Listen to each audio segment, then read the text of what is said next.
मेरुदंडरू बाहरिला मांस पिंटुड़ा नुआ जीवन पाइले रायगड़ार रोगी ब्रह्मपुर एमकेसीजी मेडिकल में विरल अस्त्रोपचार विरल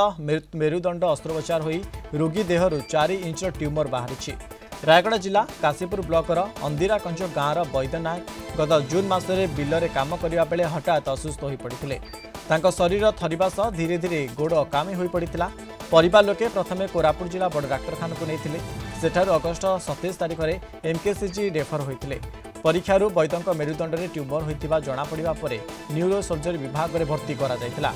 अस्त्रोपचार पर मेरुदंडरू 4 इंच मांस पिंडुला बाहरी विभागीय मुख्य डाक्तर रविनारायण पंडा नेतृत्व में 5 जणिया टीम गठन कर रोगी सफल अस्त्रोपचार करते वर्तमान वैद्य सुस्थ अच्छा ठीक भाव चलाबुला कर आसंता सप्ताह हस्पिटाल डिस्चार्ज कर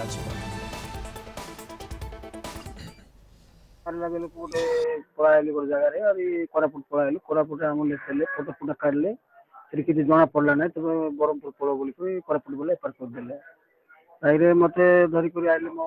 बो आरी पुत्रा कोरापुट आनला गोटे जगह को जगह मान से 5 दिन 6 दिन रही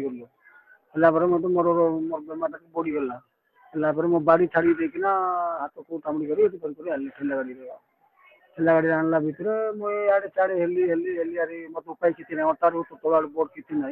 खाली पार्टी फुटुला हाथ तो चलुला आनिलु कोरापुट आनिलु टिके धीरे धीरे एमती चलुला पर कि जैसे मेडिसिन कलु आ प्राइवेट मेडिकल भी देखा किसी काम देला ना पर केमती करबा बोली कोरापुट नेला पर कि आ कोरापुट भी डॉक्टर मान देखले टेस्ट कले किसी जना न पड़ला बोली ब्रह्मपुर धर पळाई जा बोले ब्रह्मपुर भी आनलु आनी कि से हॉस्पिटल रे सप्ताह रखले से भी किसी जना न पड़ला कि एमआरआई करो बोले हाँ बोले एमआरआई कलु एमआरआई कला जना पड़ला जमा पड़ला ये धरी पळाइलो तार मेरुदंड रे गोटे ट्यूमर थिला एवं दीर्घ दिन धरी से चली पार नाला तार परिस्रा बंद हो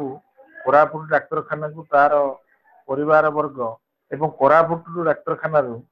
मेडिकल कॉलेज ब्रह्मपुर को स्थानांतरित कर आसिकी मेडिसिन विभाग रे एडमिशन एडमिशन है एमआरआई कराइला एमआरआई रे गोटाए थोरासिक रीजन D5 D6 रे गोटाए ट्यूमर थिला